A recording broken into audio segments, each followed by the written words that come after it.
Learning geography and environment. আমার আওয়াজ clear হচ্ছে? তোমরা চ্যাট বক্সে জানাও, কুইক লাইভ চলে আসো।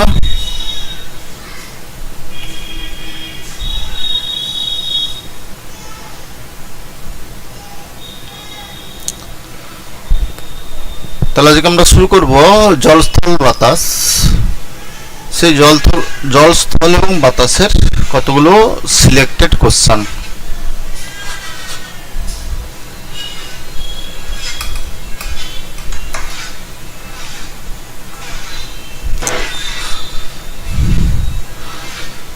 তাহলে ফার্স্ট কোশ্চেন হচ্ছে, পৃথিবীতে জল, স্থল এবং বাতাস কিভাবে সৃষ্টি হয়েছে সেটা আগে আমরা জানব। তাহলে পৃথিবীর যে উপরিভাগে শিলা ও মাটি দ্বারা গঠিত যে শক্ত আবরণ, সেটা হচ্ছে স্থলভাগ। আর ভূপৃষ্ঠের নিচু অংশে বা অবনমিত অংশে যে জলপূর্ণ স্থান, সেই জলপূর্ণ স্থানকে বলা হচ্ছে জলভাগ। আর পৃথিবীকে ঘিরে থাকা গ্যাসীয় আবরণকে বলা হচ্ছে বায়ুমণ্ডল। তাহলে তিনটে। তাহলে পৃথিবীর উপরিভাগের শিলা এবং মাটি দ্বারা ভূত্বক বা স্থলভাগ, ভূপৃষ্ঠের নিচু জায়গাগুলো যেগুলো জলপূর্ণ অবস্থায় রয়েছে সেই জায়গাগুলোকে জলভাগ বলা হয় বা বায়ুমণ্ডল বলা হয়। আর পৃথিবীর চারপাশে ঘিরে থাকা বায়ুমণ্ডলের একটা আস্তরণ, সেটা বলা হচ্ছে বায়ুমণ্ডল বা অ্যাটমসফিয়ার বা বাতাস বলি। তাহলে কিভাবে সৃষ্টি হয়েছে না, আজ থেকে প্রায় 500 কোটি বছর আগে। তাহলে সময়কালটা ভেরি ইম্পর্টেন্ট। সৃষ্টিকালে পৃথিবী ছিল একটি জ্বলন্ত গ্যাসীয় পিণ্ড। ক্রমে তা কোটি কোটি বছর ধরে পৃথিবী সেই তাপ বিকিরণ করে ধীরে ধীরে ঠান্ডা হতে শুরু করে। সেকেন্ড, তাপ বিকিরণের ফলে পৃথিবীর উপরিভাগ শীতল হয়ে জমাট বেঁধে একটি কঠিন আস্তরণ তৈরি করে, যা আজকের ভূত্বক নামে পরিচিত। তাহলে পৃথিবীতে প্রথম সৃষ্টি হয়েছে ভূত্বক। ভূত্বকের উপরের যে উঁচু স্থান, সেই উঁচু স্থানগুলোকেই বলা হচ্ছে স্থলভাগ। ক্রমাগত তাপ বিকিরণের ফলে শীতল হওয়ার সময় পৃথিবীর উপরিভাগে কিছু গ্যাস এবং জলীয় বাষ্পের সৃষ্টি হয়। এক্ষেত্রে মনে রাখা দরকার যে পৃথিবী সৃষ্টির পর পৃথিবীর উপরিভাগে অসংখ্য আগ্নেয়গিরির অবস্থান ছিল। সেই আগ্নেয়গিরি থেকে বাষ্প, গ্যাস, ছাই, ভস্ম ইত্যাদি বের হয়। সেটা বায়ুমণ্ডলে মেশে এবং বায়ুমণ্ডল সৃষ্টি করে। সেই গ্যাস, বাষ্প মিশে গিয়ে কি হয় না, বায়ুমণ্ডল সৃষ্টি করে। এক্ষেত্রে আগ্নেয়গিরির প্রধান ভূমিকা ছিল এই বায়ুমণ্ডল সৃষ্টির ক্ষেত্রে। তাপ বিকিরণের ফলে পৃথিবীর উপরিভাগের নিচু অংশগুলো, তাহলে এই যে গ্যাস এবং বাষ্প ঊর্ধ্বাকাশে কি হয় না, মেঘ সৃষ্টি করে। না, এই মেঘ থেকে হাজার হাজার বছর ধরে বৃষ্টিপাত হয়। সেই বৃষ্টির জল পূর্ণ হয়ে নিচু জায়গাগুলোতে জল জমে আজকের এই সাগর এবং মহাসাগর সৃষ্টি করেছে, অর্থাৎ জলভাগ সৃষ্টি করেছে। তাহলে সাগর মহাসাগর সৃষ্টির পর অন্যান্য জলভাগগুলো সৃষ্টি হয়েছে। এখন প্রশ্ন যে পৃথিবীর বায়ুমণ্ডল যদি না থাকে তাহলে কি হবে? তাহলে এর প্রধান উত্তর হচ্ছে যে গ্যাসীয় আবরণ মাধ্যাকর্ষণ শক্তির প্রভাবে পৃথিবীকে বলয় আকারে ঘিরে রেখেছে, তাকে বলা হচ্ছে বায়ুমণ্ডল। ভেরি ইম্পর্টেন্ট কোশ্চেন, যে ভূপৃষ্ঠ থেকে প্রায় 10,000 কিমি পর্যন্ত এই বায়ুমণ্ডল বিস্তৃত। বায়ুমণ্ডল না থাকলে অন্যান্য গ্রহের মতো পৃথিবীও কিন্তু প্রাণহীন হয়ে পড়ত, পৃথিবীতে প্রাণের সৃষ্টি হতো না। আবার বাতাস ছাড়া জীবজগতের পক্ষে কোনো মতে বেঁচে থাকা সম্ভব নয়। দিনের বেলা সূর্যের প্রচণ্ড উত্তাপ এবং রাতের বেলা সূর্যের তাপের যে বিকিরণ ঘটে, অর্থাৎ দিনের বেলা ভূপৃষ্ঠ যে পরিমাণ তাপ গ্রহণ করে, রাতে সেই পরিমাণ তাপকে ছেড়ে দেয়। ফলে এই যে গ্রহণ করে এবং ছেড়ে দেওয়া দুটোর মধ্যে সমতা আছে বলে একটা অনুকূল আবহাওয়া সৃষ্টি হয়েছে। সেই অনুকূল আবহাওয়া সৃষ্টি হয়েছে বলে জীবজগৎ কিন্তু বেঁচে আছে। যদি বায়ুমণ্ডল না থাকতো তাহলে দিনের বেলায় সূর্যের তাপ, শোষিত তাপ, সেটা কিন্তু বিকিরিত হতে পারতো না, কারণ বিকিরণে সাহায্য করে কিন্তু বায়ুমণ্ডল, বায়ুস্তরগুলো বিকিরণে সাহায্য করে। ফলে সূর্যাস্তের পর অর্থাৎ সূর্য ডুবে যাওয়ার পর ভীষণ ঠান্ডা পড়তো এবং সূর্যোদয়ের পর হঠাৎ প্রবল গরম অনুভূত হতো। মহাকাশ থেকে প্রায় 10,000 কোটি ছোট ছোট উল্কা পৃথিবীর দিকে ছুটে আসে, আর এই বায়ুমণ্ডলের সঙ্গে ঘষা লেগে জ্বলে পুড়ে ছাই হয়ে যায়, যার ফলে কিন্তু পৃথিবীতে এরা পৌঁছায় না এবং পৃথিবীর জীবগুলোকে রক্ষা করছে বায়ুমণ্ডল এইভাবে উল্কাপাতের হাত থেকে। এছাড়া বায়ুস্তর না থাকলে সূর্য থেকে যে আগত বিভিন্ন ক্ষতিকর রশ্মি, যেমন অতিবেগুনি রশ্মি, গামা রশ্মি, আলফা রশ্মি, বিটা রশ্মি, সেগুলো পৃথিবীতে সরাসরি পৌঁছাতো এবং পৃথিবীর জীবজগতের ক্ষতি করত। তাহলে বায়ুস্তর যদি না থাকতো তাহলে উল্কাগুলো সরাসরি পৃথিবীতে আসতো এবং পৃথিবীর ক্ষতি করতো। এর সঙ্গে আরেকটা পয়েন্ট যোগ করে নাও যে সূর্য থেকে আগত যে ক্ষতিকর রশ্মিগুলো, 5 নম্বর পয়েন্ট, সেই ক্ষতিকর রশ্মিগুলোকে বায়ুমণ্ডল কি করে না, বায়ুমণ্ডল কিন্তু রক্ষা করে এবং বায়ুমণ্ডল রক্ষা করার ফলে কিন্তু পৃথিবীতে ওইসব ক্ষতিকর রশ্মিগুলো কিন্তু পৌঁছায় না, যার ফলে আমরা কিন্তু এখনো ঠিকঠাকভাবে বেঁচে আছি। তাহলে বিশাল গুরুত্বপূর্ণ এই বায়ুমণ্ডল।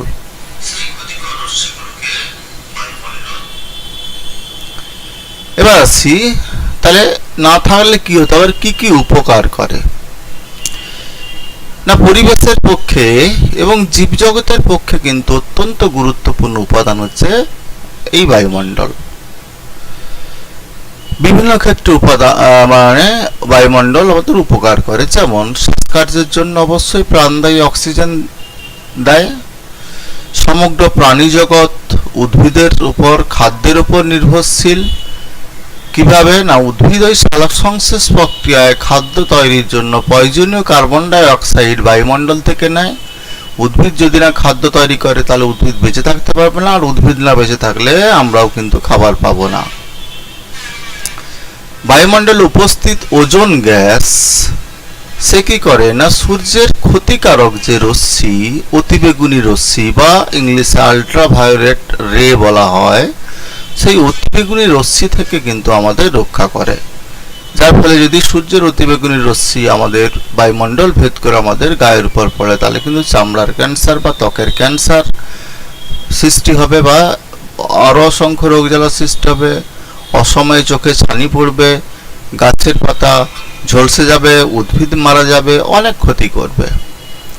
বায়ুমণ্ডলের অস্তিত্বের ফলে কিন্তু জলের চক্রাকার আবর্তন অর্থাৎ জল চক্র সংগঠিত হয়। বায়ুমণ্ডল না থাকলে কিন্তু জল চক্র সংগঠিত হতে পারে না, কারণ জল চক্রের একটা প্রধান উপাদান হচ্ছে কিন্তু বায়ুমণ্ডল। বায়ুমণ্ডল, বায়ুমণ্ডল এবং শিলামণ্ডল, এই তিনটি উপাদানের মধ্যে জলের চক্রাকার আবর্তনকে বলা হচ্ছে জলচক্র। সেই জলের আবর্তন কিন্তু সম্ভব হবে না যদি বায়ুমণ্ডল না থাকে, কারণ জলীয় বাষ্পপূর্ণ বাতাস উপরের দিকে উঠে শীতল হয়, শীতল হয়ে কি হয় না ঘনীভূত হয়, ঘনীভূত হয়ে মেঘ সৃষ্টি করে, তারপরে সেই মেঘ থেকে বৃষ্টিপাত ঘটে। এইভাবে বায়ুমণ্ডল না থাকলে জলের চক্রাকার আবর্তন বন্ধ হয়ে যাবে। বায়ুমণ্ডলের অবস্থানের ফলে পৃথিবীতে অনুকূল আবহাওয়া সৃষ্টি হয়েছে। কিভাবে না, বায়ুমণ্ডল আছে বলেই কিন্তু দিনের বেলা সূর্যতাপ ফলে ভূভাগ উত্তপ্ত হয় এবং তাপ গ্রহণ করে, রাতের বেলা কি করে না ওই তাপটাকে সে ছেড়ে দেয়। যদি বায়ুমণ্ডল না থাকতো তাহলে কিন্তু সে বিকিরণ করতে পারতো না, তাপটাকে ছাড়তে পারতো না, যার ফলে কিন্তু অনুকূল পরিবেশের সৃষ্টি হয়েছে। এবার আসি সে পৃথিবীতে বৃষ্টিপাতের সৃষ্টি কিভাবে হয়েছে। আমরা চিত্রে একটু দেখে নেই যে বৃষ্টিপাতের সৃষ্টি বায়ুমণ্ডল বায়ুমণ্ডল এবং শিলামণ্ডলের মধ্যে এর একটা সম্পর্ক রয়েছে, যেটা জলচক্রের মাধ্যমে সেটা সম্পাদিত হয়। তাহলে বায়ুমণ্ডল, সেই বায়ুমণ্ডল থেকে সূর্যের তাপে জল বাষ্পীভূত হয়ে উপরের দিকে উঠলো, শীতল হলো, ঘনীভবন ঘটলো এবং পরে মেঘ সৃষ্টি করলো। সেই মেঘ থেকে কি হলো না বৃষ্টিপাত ঘটলো। কোথায় ঘটলো না স্থলভাগে বা শিলামণ্ডলে ঘটলো, পাহাড় পর্বত বিভিন্ন এলাকায়। স্থলভাগে বৃষ্টিপাত ঘটার পর কিছু নিচু অংশগুলোতে জল জমা হলো, আবার কিছু অংশে জল কি করলো না মাটির তলাতে চুঁয়ে চুঁয়ে নিচের দিকে গিয়ে জমা হলো, অর্থাৎ যেটা ভৌম জল বলি, মাটির ভেতরকার জল বলি, যে জলটা আমরা টিউবওয়েল বা সাবমার্সিবল পাম্প থেকে তুলে আমরা পান করি, বিভিন্ন কাজে ব্যবহার করি। তাহলে এইভাবে আবার সেই জল পুনরায় আবার কিন্তু ভূপৃষ্ঠের প্রবাহের মাধ্যমে এবং নদী নালার মাধ্যমে কিন্তু আবার সেই সমুদ্রে বা জলভাগে গিয়ে মেশে। এইভাবে চক্রাকার পদ্ধতি চলতে থাকে। তাহলে এইভাবে কিন্তু বৃষ্টিপাত ঘটে এবং শিলামণ্ডল, বায়ুমণ্ডল এবং বায়ুমণ্ডলের মধ্যে একটা সংযোগ স্থাপিত হয়। তাহলে দেখে নেই কিভাবে সৃষ্টি হয়েছে। জলই হচ্ছে জীবন, এর প্রধান উত্তর হচ্ছে জলই জীবন। জল ছাড়া প্রাণের অস্তিত্ব কিন্তু কোনো মতে সম্ভব নয়। পৃথিবীতে বিভিন্ন উপায়ে বৃষ্টির সৃষ্টি হয়েছে। মেঘের মধ্যে ভাসমান জলকণাগুলো পৃথিবীর মাধ্যাকর্ষণ শক্তির টানে নিচের দিকে নেমে আসে, তখন তাকে আমরা বলছি বৃষ্টিপাত। এবার বৃষ্টিপাত সৃষ্টির ব্যাখ্যা কিভাবে হয়েছে না, সৃষ্টির বহু কোটি বছর পর, অর্থাৎ পৃথিবী সৃষ্টির বহু কোটি বছর পরে পৃথিবীর বাইরের অংশে শীতল হয়ে যায় এবং আকাশে ভাসমান রাশি রাশি জলীয় বাষ্প শীতল হয়। তাহলে তাপ বিকিরণ করে শীতল হওয়ার সময় সেই তাপ বায়ুমণ্ডল সৃষ্টি করে এবং বায়ুমণ্ডল আস্তে আস্তে ঠান্ডা হয় এবং পরবর্তীকালে পরের পেজে আমরা দেখি এই শীতল হওয়া জলীয় বাষ্প আরও শীতল হলে তা জলকণায় পরিণত হয় এবং মাধ্যাকর্ষণ শক্তির প্রভাবে সেই জলকণাগুলো বৃষ্টিপাত রূপে নিচে নেমে আসে। এছাড়া সূর্যের তাপে নদ নদী, জলাশয়, সমুদ্র থেকে জল বাষ্প হয়ে বাতাসে গিয়ে মেশে, আর জলীয় বাষ্পপূর্ণ বাতাস হালকা বলে উপরের দিকে ঊর্ধ্বগামী হয়, আর উপরের দিকে ঊর্ধ্বগামী হয়ে শীতল হয়, আরও উপরের দিকে উঠলে আরও শীতল হবে, তারপর ঘনীভূত হবে, মেঘ সৃষ্টি করবে, তারপর বৃষ্টিপাত ঘটাবে, যে চিত্রটার মাধ্যমে দেখানো হয়েছে। ওপরে ঠান্ডা বায়ুর সংস্পর্শে জলীয় বাষ্পপূর্ণ বায়ু আরও শীতল হয়ে ধূলিকণাকে আশ্রয় করে জলকণায় পরিণত হয় এবং বরফকণায় পরিণত হয় এবং মেঘ হয়ে ভেসে বেড়ায়। মেঘের মধ্যে ভাসমান জলকণাগুলো পরস্পরের সঙ্গে সংঘর্ষে যুক্ত হয়ে আরো বড় বড় জলকণায় পরিণত হয়, আর বড় বড় জলকণায় পরিণত হলে তারা ভারী হয়ে যায় আর বাতাসে ভেসে থাকতে পারে না, তখন মাধ্যাকর্ষণ শক্তির টানে বৃষ্টিপাত রূপে কিন্তু ভূপৃষ্ঠে নেমে আসে। তাহলে দুটো কারণে সৃষ্টি হয়। এক হচ্ছে পৃথিবীর সৃষ্টির সময়কালে বৃষ্টিপাত, আর পৃথিবী সৃষ্টির পর মেঘ সৃষ্টি এবং বৃষ্টিপাত, এই দুটো মূল কারণ কিন্তু উল্লেখ করতে হবে। ঘনীভবন, জলীয় বাষ্প আরো শীতল হয়ে যখন ঘনীভূত হয় তখন তাকে বলছি ঘনীভবন, আর ঘনীভবনের পরের স্টেজ হচ্ছে মেঘ সৃষ্টি। তাহলে জলকণাগুলো অত্যধিক ঠান্ডায় কি হয়, ঘনীভূত হয়ে জলীয় বাষ্প ঘনীভূত হয়ে জলকণায় পরিণত হয় এবং ঘনীভবন হচ্ছে শীতলীকরণ, তারপরের ফেজ। শীতলীকরণ হচ্ছে প্রচণ্ড ঠান্ডা হয়ে যায় জলীয় বাষ্প, সেই জলীয় বাষ্পগুলো যখন জলকণায় পরিণত হয় তখন তাকে বলা হচ্ছে ঘনীভবন সহজ ভাষায়। আর কারো কোশ্চেন আছে?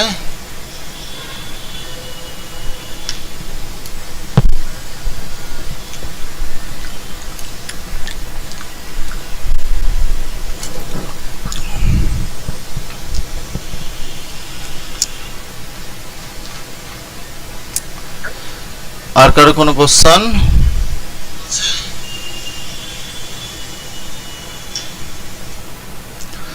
তাহলে এবার আসি পৃথিবীর যে মহাদেশ, সেই মহাদেশ এবং মহাসাগরগুলোর কি বৈশিষ্ট্য, এটা জানার আগে আমরা পৃথিবীর মহাদেশগুলো সম্পর্কে একটু দেখে নেই।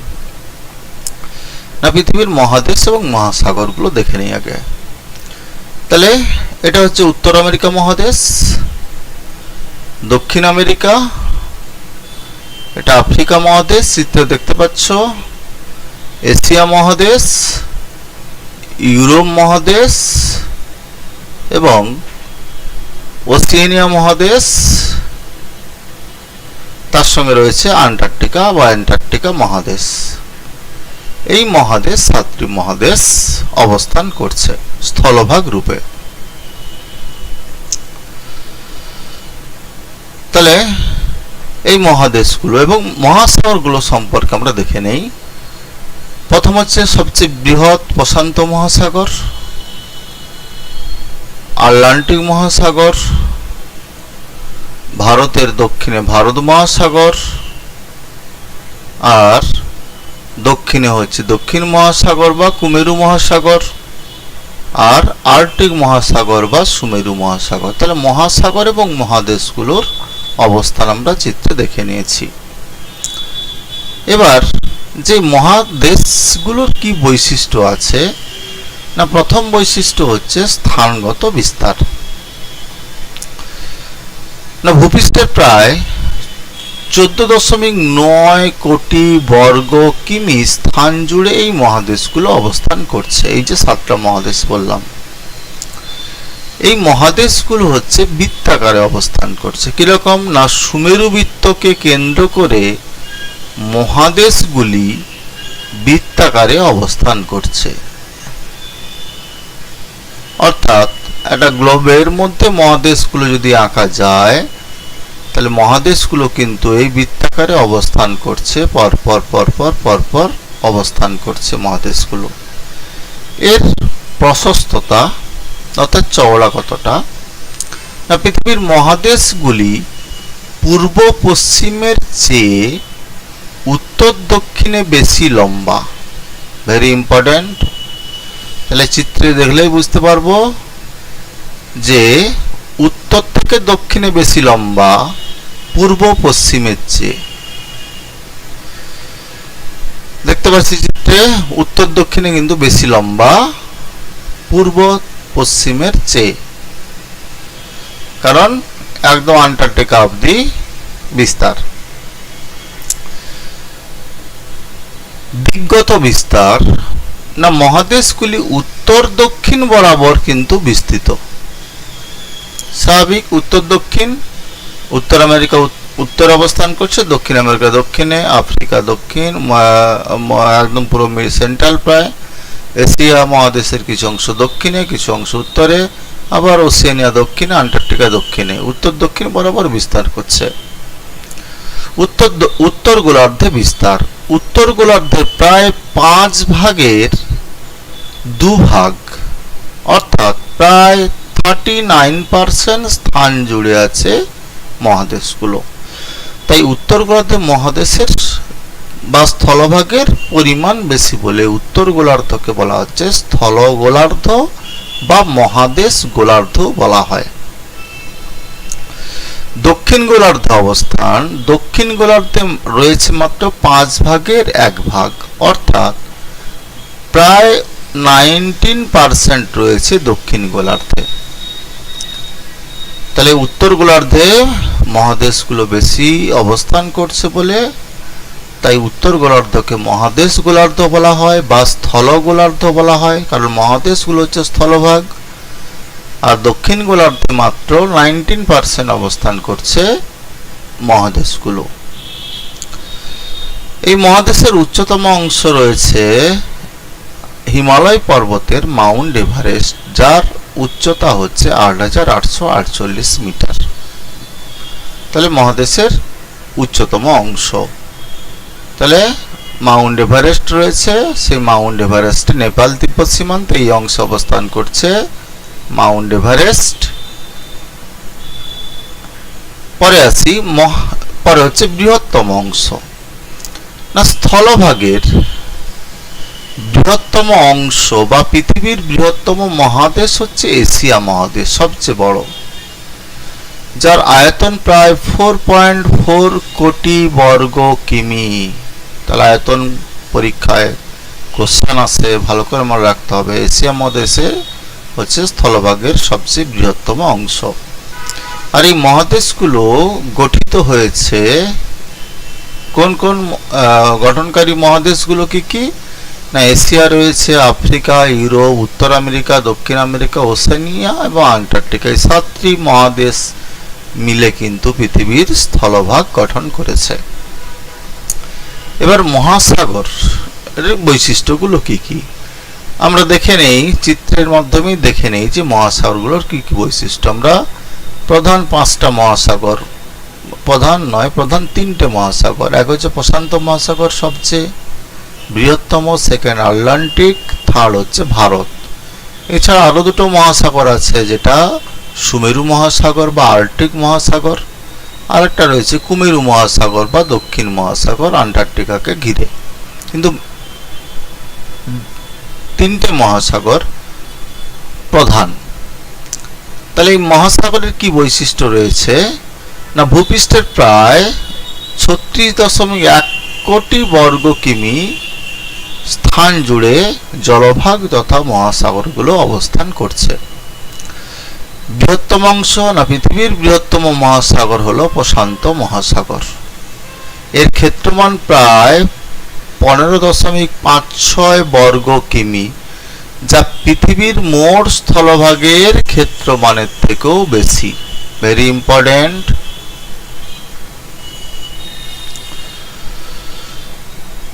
মহাসাগরের গভীরতম অংশ প্রশান্ত মহাসাগরে রয়েছে অবস্থিত মারিয়ানা খাত, যার গভীরতা 11,033 মিটার বা আমরা 11 কিমি বলতে পারি, প্রায় 11 কিমি।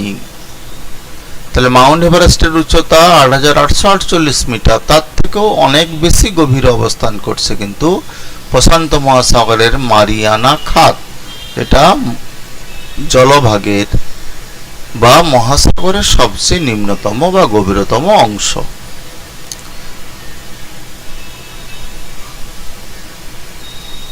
মহাসাগরগুলি উত্তর দিকে সংকীর্ণ, তাহলে হলেও দক্ষিণ দিক কিন্তু চওড়া।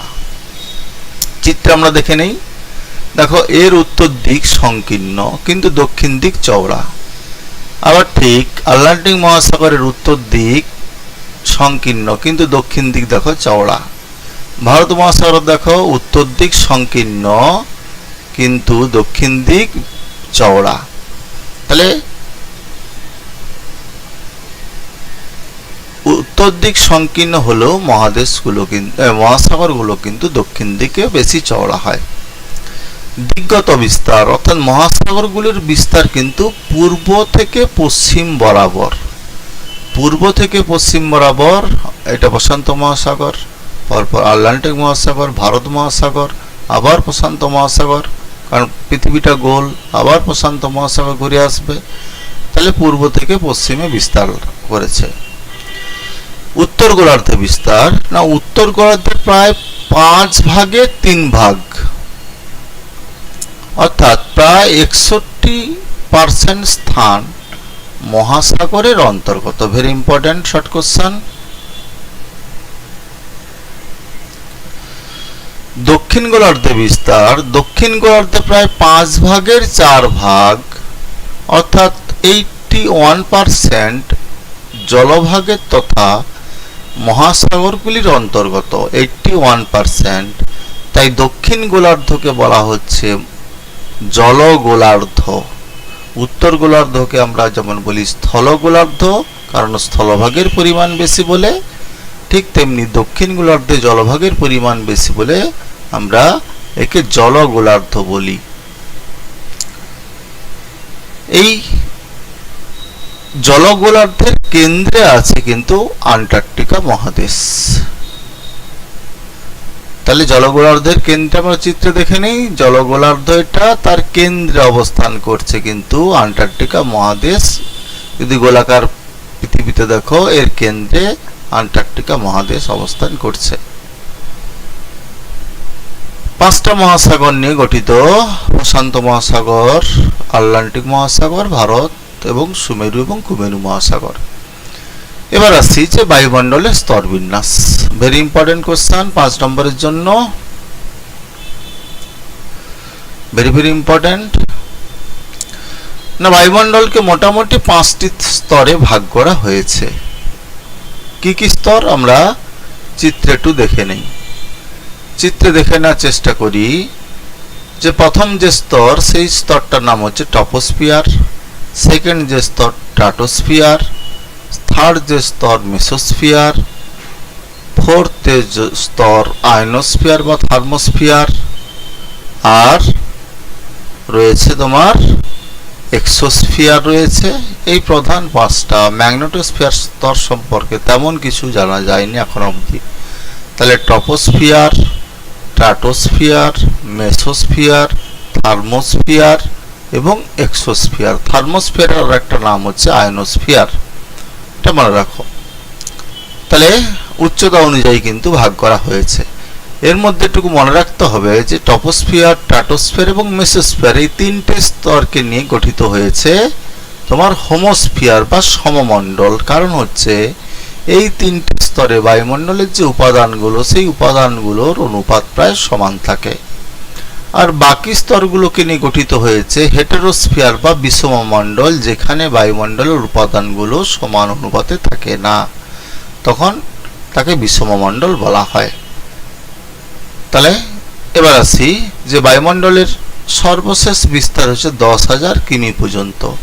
এই 10,000 কিমির পর্যন্ত প্রায় 90 কিমি পর্যন্ত, 80 কিমি পর্যন্ত অবস্থান করছে কিন্তু এই হোমোস্ফিয়ার। আর 80 থেকে 10,000 কিমি পর্যন্ত উচ্চতা পর্যন্ত অবস্থান করছে কিন্তু হেটেরোস্ফিয়ার বা বিষমমণ্ডল। হোমোস্ফিয়ারের মধ্যে পড়ছে 3টে স্তর: টপোস্ফিয়ার, স্ট্র্যাটোস্ফিয়ার, মেসোস্ফিয়ার।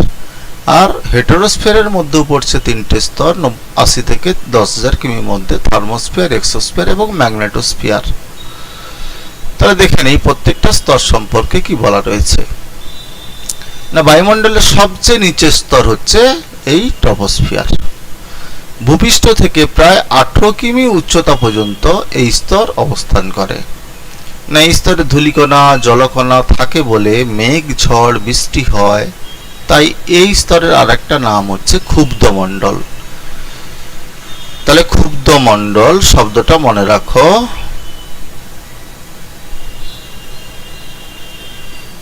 ক্ষুব্ধমণ্ডল কেন না, টপোস্ফিয়ার স্তরে ধূলিকণা, জলীয় বাষ্প প্রচুর পরিমাণে থাকে বলে এই স্তরে মেঘ, ঝড়, বৃষ্টি হয়, বায়ুমণ্ডলে গোলযোগ সৃষ্টি হয়, তাই একে টপোস্ফিয়ার বলা হয়। টপোস্ফিয়ারের উপরে ভূপৃষ্ঠ থেকে প্রায় 50 কিমি উচ্চতা পর্যন্ত যে স্তর রয়েছে তাকে স্ট্র্যাটোস্ফিয়ার বলা হয়।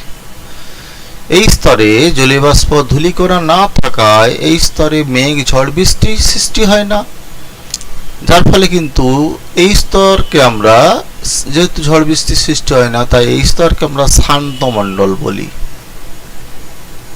শান্ত মণ্ডল।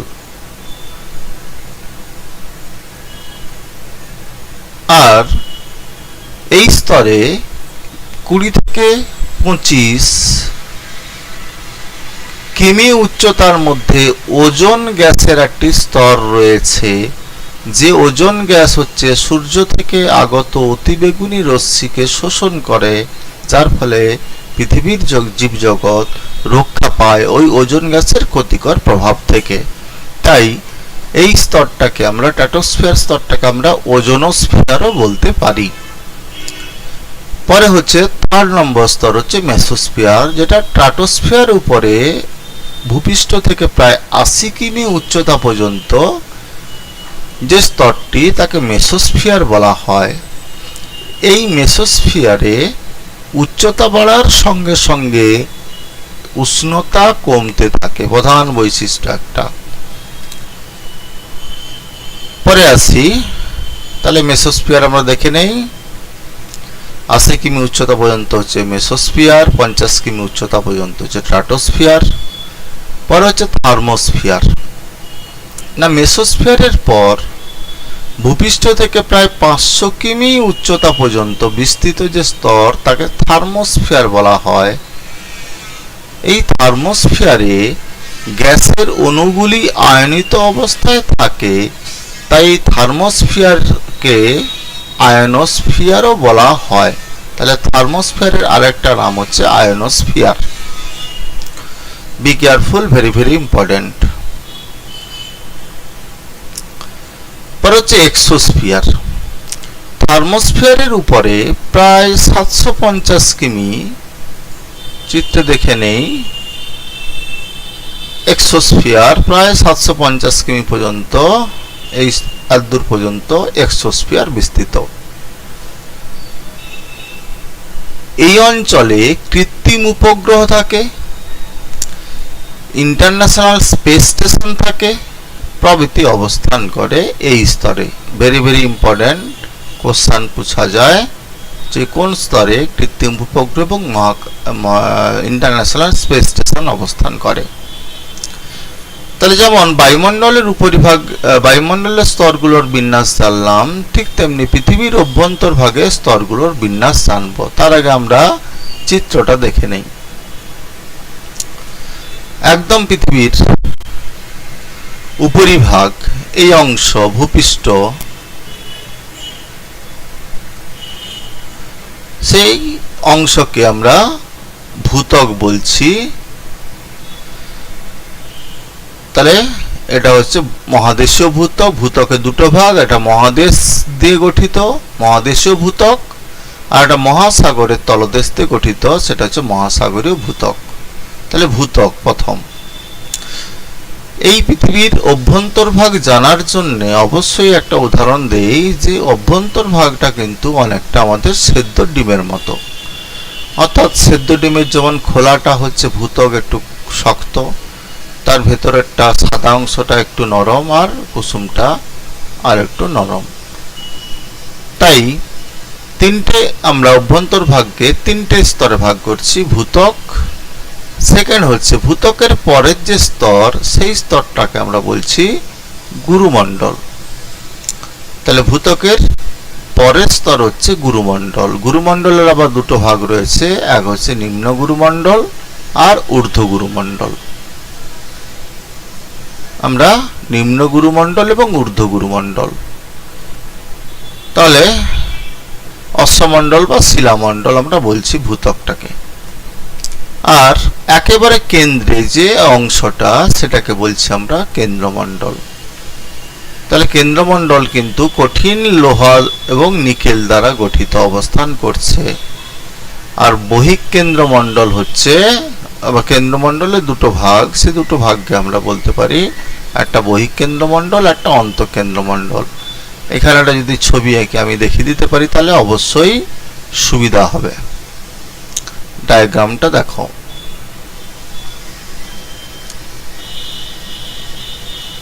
তাহলে এটা হচ্ছে ভূত্বক,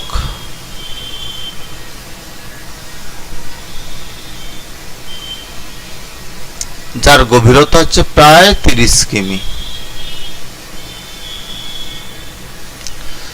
এটা হচ্ছে গুরুমণ্ডল, আর এটা হচ্ছে কেন্দ্রমণ্ডল। তাহলে গুরুমণ্ডলের গভীরতা হচ্ছে প্রায় 2900 কিমি।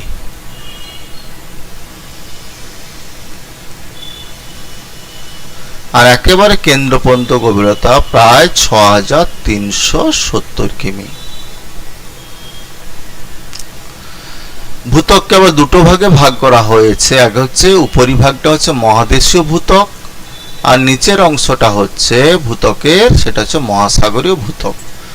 গুরুমণ্ডলকে দুটো স্তরে ভাগ করা হয়েছে, সেটা হচ্ছে তোমার ঊর্ধ্ব গুরুমণ্ডল উপরের অংশটা, আর নিচের অংশটা হচ্ছে নিম্ন গুরুমণ্ডল। ঊর্ধ্ব গুরুমণ্ডল আর নিম্ন গুরুমণ্ডলের মধ্যে গভীরতা হচ্ছে প্রায় 700 কিমি। তাহলে ঊর্ধ্ব গুরুমণ্ডল হচ্ছে 30 থেকে 700 কিমি, আর 700 থেকে 2900 কিমি হচ্ছে নিম্ন গুরুমণ্ডল। কেন্দ্রমণ্ডলকেও দুটো ভাগে ভাগ করা হয়েছে। 2900 থেকে 5100 কিমি পর্যন্ত যে স্তর তাকে বলা হচ্ছে বহিঃ কেন্দ্রমণ্ডল এই অংশ, আর 5100 থেকে 6370 কিমি পর্যন্ত অংশকে বলা হচ্ছে অন্তঃকেন্দ্রমণ্ডল। তাহলে আমরা এই তিনটে স্তর সম্পর্কে জেনে নেব, যে ভূত্বক, গুরুমণ্ডল এবং কেন্দ্রমণ্ডল। তাহলে ভূত্বক হচ্ছে পৃথিবীর সব থেকে বাইরে এবং ওপরের যে শামুকের খোলকের মতো হালকা ও শক্ত স্তরটিকে বলা হচ্ছে ভূত্বক। এই স্তরে কি কি উপাদান থাকে না, সিলিকন থাকে, অ্যালুমিনিয়াম থাকে এবং ম্যাগনেসিয়াম থাকে। ভেরি ইম্পর্ট্যান্ট, এই তিনটে প্রধান উপাদান হচ্ছে ভূত্বক। আর এই উপাদানগুলো হালকা। এবার আছে গুরুমণ্ডল। ভূত্বকের নিচে নিকেল, লোহা, ক্রোমিয়াম, সিলিকা, ম্যাগনেসিয়াম প্রভৃতি পদার্থ দিয়ে গঠিত যে স্তর, সেই স্তরকে গুরুমণ্ডল বলে। এর গভীরতা প্রায় 2891 কিলোমিটার বা 2900 কিমি প্রায় গভীরতা পর্যন্ত বিস্তৃত। তাহলে উপাদানগুলো ভেরি ভেরি ইম্পর্টেন্ট, উপাদানগুলো মনে রাখতে হবে। কেন্দ্রমণ্ডল না, পৃথিবীর প্রচণ্ড মাধ্যাকর্ষণ শক্তির জন্য ভরকেন্দ্রের চারপাশে বা কেন্দ্রের চারপাশে নিকেল এবং লোহা দিয়ে গঠিত অত্যন্ত ভারী পদার্থ দিয়ে গঠিত এবং ঘন পদার্থগুলো জমা হয়ে বা সঞ্চিত হয়ে এই স্তরটি গঠিত হয়েছে। সেই স্তরটা হচ্ছে কেন্দ্রমণ্ডল। এই অংশের তাপমাত্রা খুব বেশি হয়, প্রায় 4000 থেকে 5000 ডিগ্রি সেন্টিগ্রেড। Very important. গুরুমণ্ডলের উষ্ণতা হচ্ছে 2000 থেকে 3000 ডিগ্রি সেন্টিগ্রেড।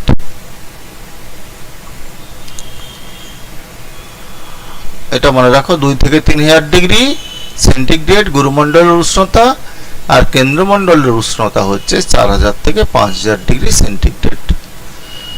পরে হচ্ছে আমরা প্রত্যেকটা স্তরের আবার বৈশিষ্ট্য জানবো। স্তরগুলো সম্পর্কে জানলাম, তাদের বৈশিষ্ট্য জানবো, যে টপোস্ফিয়ারের কি বৈশিষ্ট্য না। টপোস্ফিয়ার ভূপৃষ্ঠ থেকে প্রায় 18 কিমি উচ্চতা পর্যন্ত বিস্তৃত। এই স্তরে উচ্চতা বাড়ার সঙ্গে সঙ্গে উষ্ণতা কমতে থাকে এবং যেটাকে আমরা বলছি normal lapse rate. Normal lapse rate.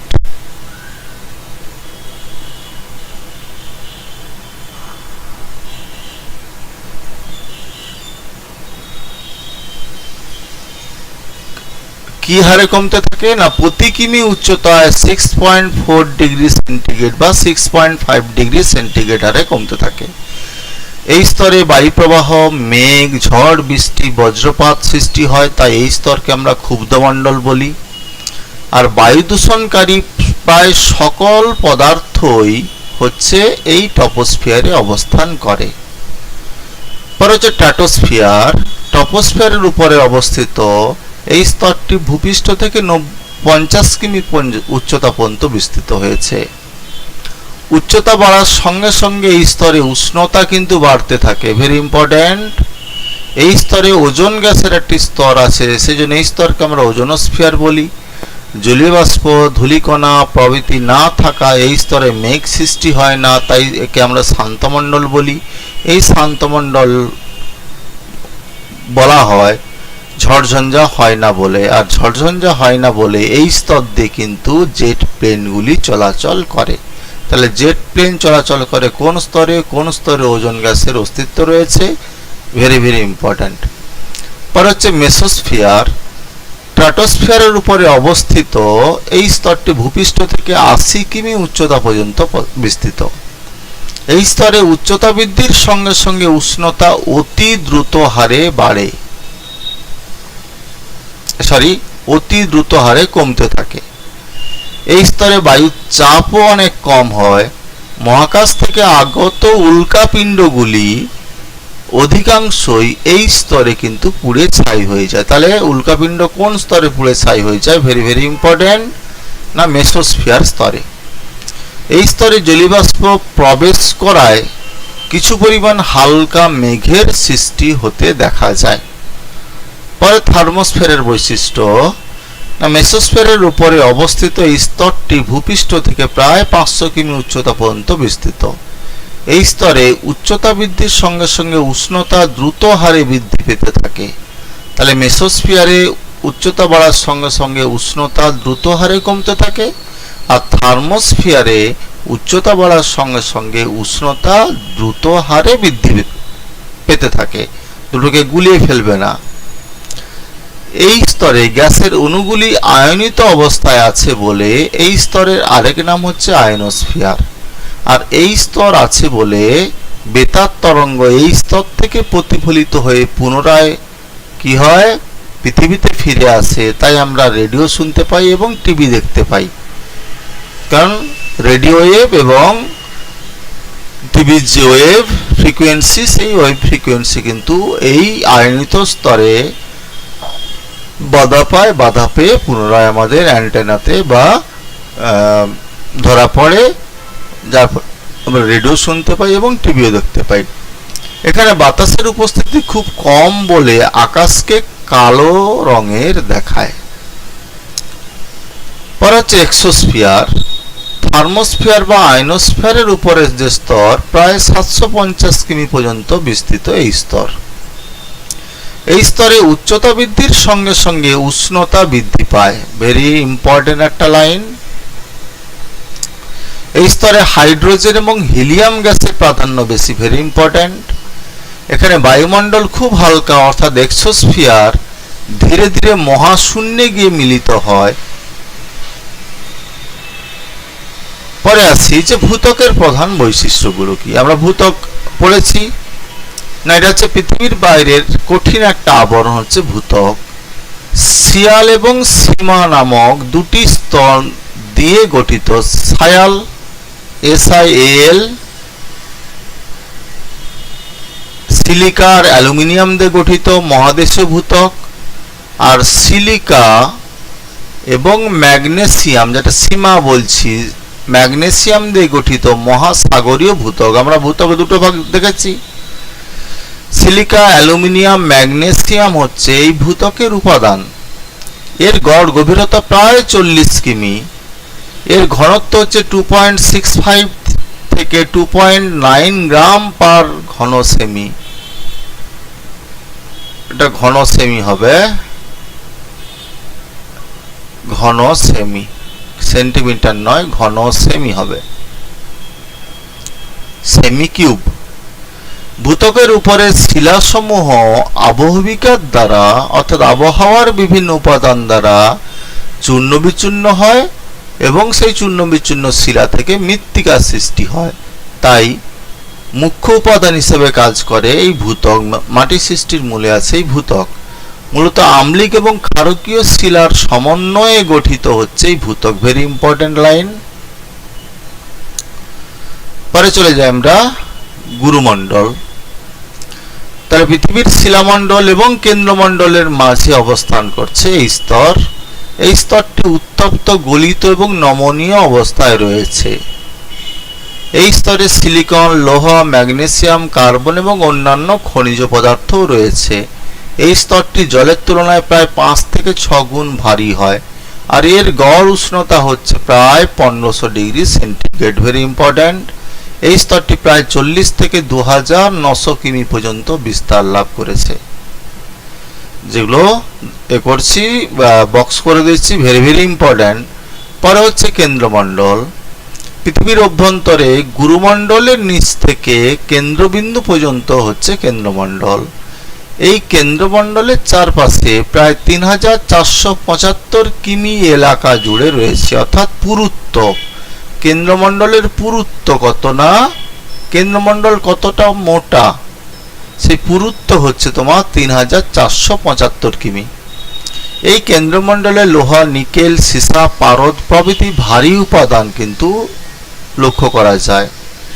জল থেকে এই স্তরটি প্রায় 10 থেকে 12 গুণ কিন্তু ভারী, আর এই স্তরের উষ্ণতা প্রায় 6000 ডিগ্রি সেন্টিগ্রেড। পরের কোশ্চেন আসি, জিগস ফিট। আমরা জিগসোফিট জানার আগে চিত্রটা একটু দেখে নেই। এটা হচ্ছে আফ্রিকা মহাদেশ আর এটা হচ্ছে দক্ষিণ আমেরিকা মহাদেশ। আমরা পৃথিবীর মানচিত্র দেখেছি না। একজন জার্মান ভূবিজ্ঞানী, তার নাম হচ্ছে আলফ্রেড ওয়েগনার, ওনার মতে যে আফ্রিকার পশ্চিম উপকূল আর দক্ষিণ আমেরিকার পূর্ব উপকূলকে যদি একসঙ্গে টেনে জোড়া লাগানো যায়, তারা অবশ্যই খাঁজে খাঁজে আটকে যাবে বা মিলে যাবে। আমরা জিগসো পাজল গেম খেলেছি সেরকম। তাহলে দক্ষিণ আমেরিকার পূর্ব অংশকে এবং আফ্রিকার পশ্চিম অংশকে যদি টেনে জোড়া লাগানো যায়, তাহলে তারা খাঁজে খাঁজে মিলে যাবে। এই মিলে যাওয়াটাকেই বলা হচ্ছে জিগসো ফিট, অর্থাৎ তারা ফিট করে যাবে একসঙ্গে।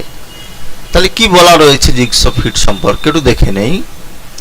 যে 1912 খ্রিস্টাব্দে ফ্রাঙ্কফুর্টের এক বক্তৃতায় আলফ্রেড ওয়েগনার বলেন যে পৃথিবীর স্থলভাগগুলি আজ থেকে প্রায় 50 কোটি বছর আগে একসঙ্গে ছিল। এই বিশাল অখণ্ড যে স্থলভাগ, সেই স্থলভাগকে তিনি জার্মান ভাষায় নাম দেন প্যানজিয়া, বা যাকে আমরা বলি সুপার কন্টিনেন্ট। পরবর্তীকালে প্যানজিয়া ভাঙতে শুরু করে এবং গুরুমণ্ডলে সৃষ্ট পরিচলন স্রোতই হচ্ছে প্যানজিয়ার ভেঙে যাওয়ার মূল কারণ। এই স্রোতের প্রভাবে প্যানজিয়া ভেঙে উত্তর থেকে দক্ষিণে, পূর্ব থেকে পশ্চিমে সরে যায়।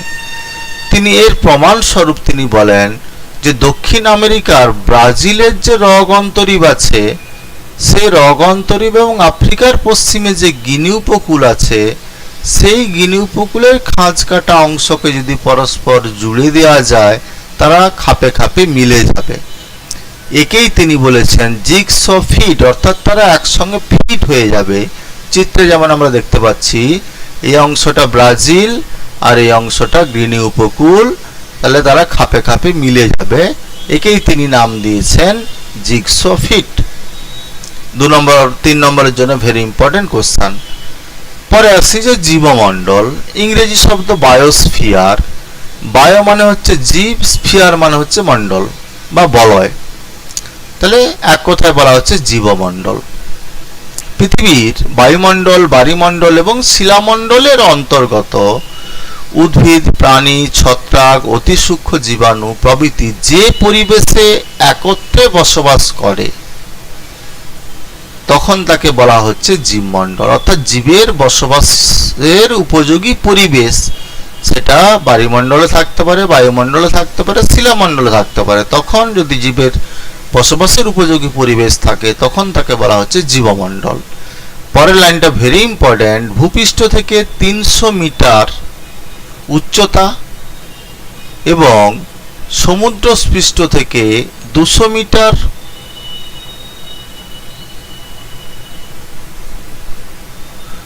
উচ্চতায় নয়, গভীরতায়,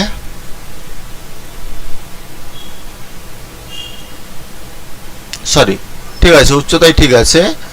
তাহলে সমুদ্রপৃষ্ঠ থেকে 200 মিটারটা গভীরতায় করে দাও। গভীরতায় প্রায় জীবের অস্তিত্ব লক্ষ্য করা যায়।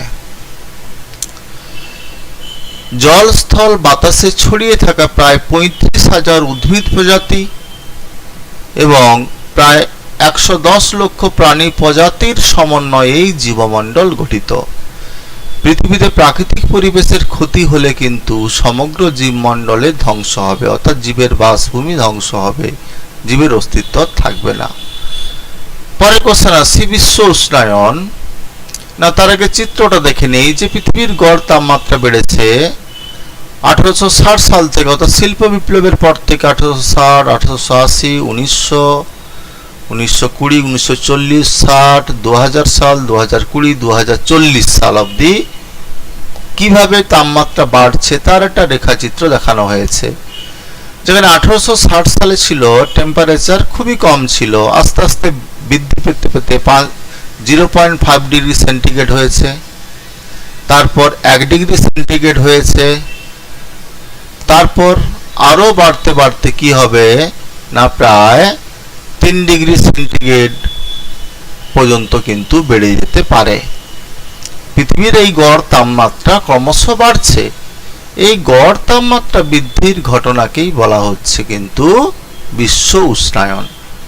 তাহলে গড় তাপমাত্রা 2040 সাল অবধি আমরা অনুমান করছি যে সারা পৃথিবীর উষ্ণতা 3 ডিগ্রি সেন্টিগ্রেড বেড়ে যাবে। বিশ্বব্যাপী 3 ডিগ্রি সেন্টিগ্রেড উষ্ণতা বেড়ে যাবে। এই 3 ডিগ্রি সেন্টিগ্রেড উষ্ণতা বেড়ে গেলে তার ফলাফল বা প্রভাব কিন্তু মারাত্মক। তাহলে পরিবেশে গ্রিন হাউস গ্যাসগুলি ক্রমাগত বৃদ্ধির ফলে বা ক্ষতিকর গ্যাসগুলির ক্রমাগত বৃদ্ধির ফলে পৃথিবীর গড় উত্তাপ ক্রমশ বৃদ্ধি পাচ্ছে। গত 1 শতাব্দীতে পৃথিবীর গড় উষ্ণতা 0.8 ডিগ্রি সেন্টিগ্রেড বৃদ্ধি পেয়েছে। 1 শতাব্দী, 100 বছরে। এই ঘটনাকে বিজ্ঞানীরা বিশ্ব উষ্ণায়ন বলেছেন। পরিবেশে গ্রিনহাউস গ্যাসগুলির বৃদ্ধির ফলে বায়ুমণ্ডলে একটি স্তরের সৃষ্টি হয়। ওই ক্ষতিকর গ্যাসগুলো বায়ুমণ্ডলে একটা ছাতার মতো আস্তরণ সৃষ্টি করে, যার ফলে পৃথিবী থেকে তাপ বিকিরিত হতে পারে না, যার ফলে ওই তাপটা পৃথিবীতে আবার পুনরায় ফিরে আসে। এছাড়া বর্তমানে মানুষের বিভিন্ন ক্রিয়াকলাপ, যেমন জীবাশ্ম জ্বালানির অত্যধিক ব্যবহার, অর্থাৎ কয়লা, খনিজ তেল, প্রাকৃতিক গ্যাসের অত্যধিক ব্যবহার, কৃষিক্ষেত্রে রাসায়নিক সার প্রয়োগ, কীটনাশকের ব্যবহার, গাছপালা কাটা, ফ্রিজ ও এসি থেকে নির্গত সিএফসি বা ক্লোরোফ্লোরোকার্বন, জৈব পদার্থের পচনের ফলে বিষাক্ত গ্যাস মিথেন বাতাসে মিশছে পৃথিবীর গড় তাপমাত্রা বৃদ্ধি করছে। এই গ্যাসগুলো কলকারখানা এবং যানবাহন থেকে নির্গত ধোঁয়ার ফলে বিশ্ব উষ্ণায়ন কিন্তু ত্বরান্বিত হচ্ছে। বিশ্ব উষ্ণায়নের ফলে মেরু অঞ্চলের কিন্তু বরফ গলে গিয়ে সমুদ্রতলের উচ্চতা বৃদ্ধি করছে। এছাড়া প্রবল বন্যা, তীব্র খরা, বিধ্বংসী ঝড়, মরুভূমির প্রসার, এমনকি দুর্ভিক্ষ এবং মহামারী ঘটেছে বিশ্ব উষ্ণায়নের ফলে এবং ভবিষ্যতেও কিন্তু ঘটবে। এবার আসি মহিষসঞ্চরণ মতবাদ। সেই মহিষসঞ্চরণ মতবাদ যাওয়ার আগে আমরা চিত্রটা দেখব। যে এই চিত্রে আমরা দেখতে পাচ্ছি যে প্রায় 225 মিলিয়ন বছর আগের ঘটনা। সেই 225 মিলিয়ন বছর আগে মহাদেশগুলোর অবস্থান এইভাবে ছিল। এটাকে নাম দেওয়া হয়েছে প্যানজিয়া। এটা ভালো করে বোঝো। তারপর প্যানজিয়ার ভাঙন শুরু হয় 150 মিলিয়ন বছর আগে। প্যানজিয়া ভেঙে দুটো অংশে ভাগ হয়ে যায়। উত্তর অংশকে বলা হচ্ছে লরেশিয়া আর দক্ষিণ অংশকে বলা হচ্ছে গন্ডওয়ানা। তাহলে দুটো ভাগ হয়। মাঝখানে যে সমুদ্র সৃষ্টি হয় সেটাই হচ্ছে টেথিস নামক টেথিস।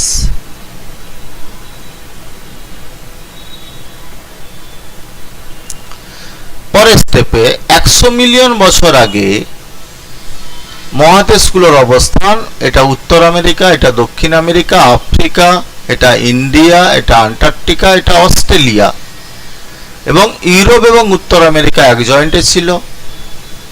আফ্রিকা এবং সাউথ আমেরিকা এক জয়েন্টে ছিল, তাহলে পরস্পর আলাদা হয়েছে। আন্টার্কটিকা এবং অস্ট্রেলিয়া এক জয়েন্টে ছিল। ভারত আফ্রিকার সঙ্গে যুক্ত ছিল, আলাদা হয়েছে।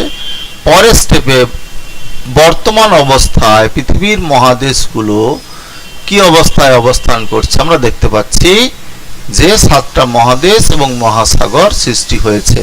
অর্থাৎ এই মহাদেশগুলো সরে যাওয়ার ফলে যে স্থানগুলোতে ফাঁকা স্থান সৃষ্টি হয়েছে সেই অংশে মহাসাগরগুলো সৃষ্টি হয়েছে। যেমন উত্তর আমেরিকা ইউরোপ থেকে পরস্পর সরে যাওয়ার ফলে মাঝখানে ফাঁকা হয়। আফ্রিকা দক্ষিণ আমেরিকা থেকে পরস্পর দূরে সরে যাওয়ার ফলে মাঝখানে ফাঁকা হয়, ফলে এই অংশে আটলান্টিক মহাসাগরের সৃষ্টি হয়। আবার ভারতের সঙ্গে তোমার অস্ট্রেলিয়া, নিউজিল্যান্ড এগুলো যুক্ত ছিল। যখন অস্ট্রেলিয়া দক্ষিণ পূর্ব, নিউজিল্যান্ড দক্ষিণ পূর্ব দিকে সরে যায়, তখন ভারতের দক্ষিণ অংশটা ফাঁকা হয়, তখন এই অংশে ভারত মহাসাগর সৃষ্টি হয়। কিন্তু প্রশান্ত মহাসাগর আপনি বাকি যে প্যান্থালাসের বাকি যেটুকু অংশ, সেই অংশটা কিন্তু আজকের প্রশান্ত মহাসাগর। তাহলে এটা প্যানজিয়া, তার চারপাশে ঘিরে যে জলভাগ রয়েছে যাকে সুপার ওশেন বলা হয় সেটা হচ্ছে প্যান্থালাসা। সেই প্যান্থালাসার বর্তমান রূপ হচ্ছে কিন্তু আজকের প্রশান্ত মহাসাগর। তাহলে প্রথম ভেঙে যাওয়ার পর দুটো অংশে ভাগ হয়। একটা উত্তর অংশের নাম হচ্ছে লরেশিয়া, যার মধ্যে উত্তর আমেরিকা এবং ইউরেশিয়া এবং ইউরোপ এবং এশিয়ার অংশ আছে, সেই লরেশিয়া এবং ওয়ার্নল্যান্ডের মাঝে যে ফাঁকা স্থান সৃষ্টি হয়, সেই অংশে প্যান্থালাসার জল প্রবেশ করে টেথিস নামে একটা অগভীর সাগর বা জলাভূমি সৃষ্টি করে। তাহলে তত্ত্ব একটু দেখে নেই আমরা কি বলা রয়েছে। না, 1912 সালে আলফ্রেড ওয়েগনার প্রদত্ত যে মহীসঞ্চরণ মতবাদটি খুব জনপ্রিয়। অর্থাৎ মহীসঞ্চরণ মানে মহাদেশগুলো হাঁটি হাঁটি পা পা করে সরছে। এই তত্ত্ব অনুযায়ী মহাদেশগুলি গুরুমণ্ডলে সৃষ্ট পরিচলন স্রোতের প্রভাবে ভেসে বেড়াচ্ছে। ওয়েগনার মনে করেন আজ থেকে প্রায় 50 কোটি বছর আগে পৃথিবীর সব মহাদেশগুলি পরস্পর যুক্ত হয়ে এক বিরাট স্থলভাগ বা একটা সুপার কন্টিনেন্ট তৈরি করে বা মহামহাদেশ তৈরি করে অবস্থান করত। তিনি তার নামকরণ করেন প্যানজিয়া। এই প্যানজিয়াকে ঘিরে থাকত এক বিশাল মহাসাগর, যাকে বলা হয় সুপার ওশেন, যার নাম হচ্ছে তিনি জার্মান ভাষায় দেন প্যান্থালাসা।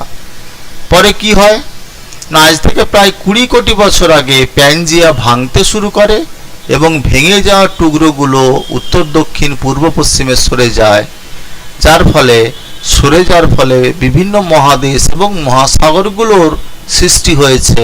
এই তত্ত্বটিকে বলা হচ্ছে মহীসঞ্চরণ মতবাদ বা চলমান মহাদেশ তত্ত্ব। এবার আসি যে ভেরি ইম্পর্টেন্ট একটা কোশ্চেন,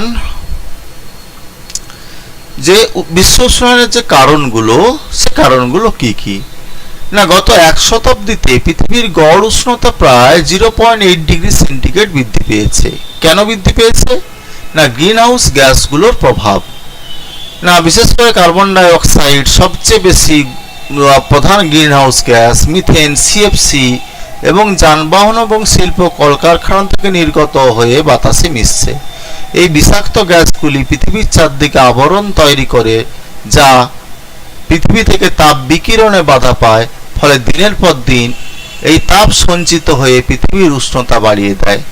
সেকেন্ড হচ্ছে ক্লোরোফ্লোরোকার্বনের পরিমাণ বৃদ্ধি। বিভিন্ন প্রকার ইলেকট্রনিক্স দ্রব্য যেমন ফ্রিজ, এসি থেকে সিএফসি গ্যাস নির্গত হয়, যা পৃথিবীর গড় তাপমাত্রা বৃদ্ধিতে সাহায্য করে। কার্বন ডাই অক্সাইডের পরিমাণ বৃদ্ধি, প্রচুর পরিমাণে কয়লা, খনিজ তেল প্রভৃতি জীবাশ্ম জ্বালানির দহনের ফলে বাতাসে কার্বন ডাই অক্সাইডের পরিমাণ বৃদ্ধি পাচ্ছে। এই কার্বন ডাই অক্সাইড কিন্তু সবচেয়ে বেশি তাপ শোষণ করে এবং বিশ্ব উষ্ণায়নে যার ভূমিকা কিন্তু সবচেয়ে বেশি। মিথেন গ্যাসের পরিমাণ বৃদ্ধি, বিশেষ করে পচা জলাভূমি, গোবর গ্যাস, পচনশীল জৈব আবর্জনা থেকে এই মিথেন গ্যাস সৃষ্টি হয়, যা বিশ্ব উষ্ণায়নের পক্ষে কিন্তু ক্ষতিকর। এছাড়া আমরা বৃক্ষ শোধন করে চলেছি, যার ফলে কার্বন ডাই অক্সাইডের পরিমাণ বৃদ্ধি পাচ্ছে, ফলে বিশ্ব উষ্ণায়ন ত্বরান্বিত হচ্ছে। তাহলে ফলাফলগুলো দেখে নেই। না, প্রথম হচ্ছে উচ্চ পার্বত্য অঞ্চল এবং মেরু অঞ্চলে সঞ্চিত যে বরফ, সেই বরফ কিন্তু গলে যাবে এবং বরফ গলে গেলে সেই বরফ গলা জল সমুদ্রে এসে পড়বে। সমুদ্রের জলতল অনেক উপরে উঠে যাবে, ফলে নিচু এলাকাগুলো, যেগুলো দ্বীপময় দেশ, সেই নিচু এলাকাগুলো জলের তলায় তলিয়ে যাবে। সেখানকার বসতি, কৃষিক্ষেত্র সবই সমুদ্রের তলায় তলিয়ে যাওয়ার সম্ভাবনা রয়েছে। দ্বিতীয় হচ্ছে বৃষ্টিপাতের বন্টনের বৈষম্য বৃদ্ধি পাবে, অর্থাৎ কখনো প্রবল বৃষ্টিপাতে বন্যা হবে, আবার কখনো হয়তো বৃষ্টির অভাবে খরা দেখা দিতে পারে যদি গ্লোবাল ওয়ার্মিং এই হারে হতে থাকে। মরুভূমির প্রসার ঘটবে, অর্থাৎ মরুভূমির আয়তন বৃদ্ধি পাবে, যেমন সাহারা মরুভূমির আয়তন বৃদ্ধি পাচ্ছে এবং আমাদের ভারতের যে থর মরুভূমি, সেই থর মরুভূমির আয়তন বৃদ্ধি পাচ্ছে, কারণ আবহাওয়া শুষ্ক হচ্ছে, যার ফলে কিন্তু মরুভূমির বালি উড়ে গিয়ে জায়গা দখল করে মরুভূমি কিন্তু সম্প্রসারিত হচ্ছে। শুষ্ক অঞ্চলে জলের সংকট বৃদ্ধি পাবে, জীবাণু ও ছত্রাকের বংশবৃদ্ধি ঘটবে। শীতল জলবায়ুর কিছু প্রাণী তারা বিলুপ্ত হয়ে যাবে। বিধ্বংসী ঝড়, সুপার সাইক্লোনের সংখ্যা বৃদ্ধি পাবে। এমনকি এর ফলে শস্যহানি থেকে শুরু করে দুর্ভিক্ষ ঘটবে, মহামারী পর্যন্ত ঘটতে পারে এই বিশ্ব উষ্ণায়নের ফলে। পরে আসি লাস্ট কোশ্চেন, আজকের যে শিলামণ্ডল, যার উপর আমরা ঘর বাড়ি তৈরি করে বসবাস করছি, যার উপর হাঁটাচলা করছি, যার উপর আমরা খেলাধুলা করছি, সেই শিলামণ্ডলের গুরুত্ব কি না। প্রথম গুরুত্ব হচ্ছে হাজার হাজার বছর ধরে শিলা ক্ষয় পেয়ে চূর্ণ বিচূর্ণ হয়ে কিন্তু মাটির সৃষ্টি। তাহলে মাটির সৃষ্টিতে কিন্তু শিলামণ্ডলের গুরুত্ব রয়েছে। যদি মাটির সৃষ্টি না হতো তাহলে কিন্তু চাষবাস সম্ভব হতো না। মাটির ওপর উদ্ভিদ এবং প্রাণী কিন্তু নির্ভরশীল। এই মাটি থেকেই তারা কিন্তু পুষ্টি নিয়ে উদ্ভিদ খাদ্য তৈরি করে এবং প্রাণীরা উদ্ভিদের তৈরি খাদ্যের উপর নির্ভর করে। মাটি না থাকলে উদ্ভিদও সৃষ্টি হতো না। শিলামণ্ডল থেকে আমরা বিভিন্ন প্রয়োজনীয় ধাতু এবং খনিজ পদার্থ যেমন তামা, লোহা, সোনা, চুনাপাথর, অ্যালুমিনিয়াম, জিপসাম প্রভৃতি পাই। এছাড়া কয়লা, খনিজ তেল তো পাই, যা আমাদের দৈনন্দিন জীবনের যথেষ্ট প্রয়োজনীয়। আবার শিলামণ্ডল থেকে প্রাপ্ত কয়লা, খনিজ তেল এবং প্রাকৃতিক গ্যাস, যেগুলোকে আমরা জীবাশ্ম জ্বালানি বলি, সেগুলো আমরা জ্বালানি হিসেবে ব্যবহার করছি। শিলামণ্ডলের মধ্যে সঞ্চিত ভূগর্ভস্থ জল, ভৌম জল যেটাকে আমরা বলি, সেই জল আমরা পানীয় হিসেবে ব্যবহার করছি এবং চাষের কাজে জলসেচে হিসেবে আমরা ব্যবহার করছি। তাই শিলামণ্ডলের গুরুত্ব কিন্তু রয়েছে। তাহলে আজকের মতো ক্লাস এখানেই স্টপ করছি। অবশ্যই চ্যানেলটাকে লাইক, শেয়ার এবং কমেন্টস করো। ভিডিওটা কেমন লেগেছে অবশ্যই যদি কোনো কোশ্চেন থাকে কমেন্টসে পাঠিয়ে দাও, আমি চেষ্টা করবো অ্যান্সার দিতে। অবশ্যই শেয়ার করতে ভুলবে না, কারণ এই চ্যানেলের মোটেই হচ্ছে লার্নিং, কেয়ারিং অ্যান্ড শেয়ারিং। যত বেশি শেয়ার করবে তত বেশি কিন্তু বন্ধু বান্ধবরা পড়ার সুযোগ পাবে এবং নোট করার সুযোগ পাবে। কারণ এই ভিডিওটা বারবার দেখে তোমরা নোট রেডি করতে পারো, কারণ পরীক্ষার জন্য ভেরি ভেরি ইম্পর্ট্যান্ট।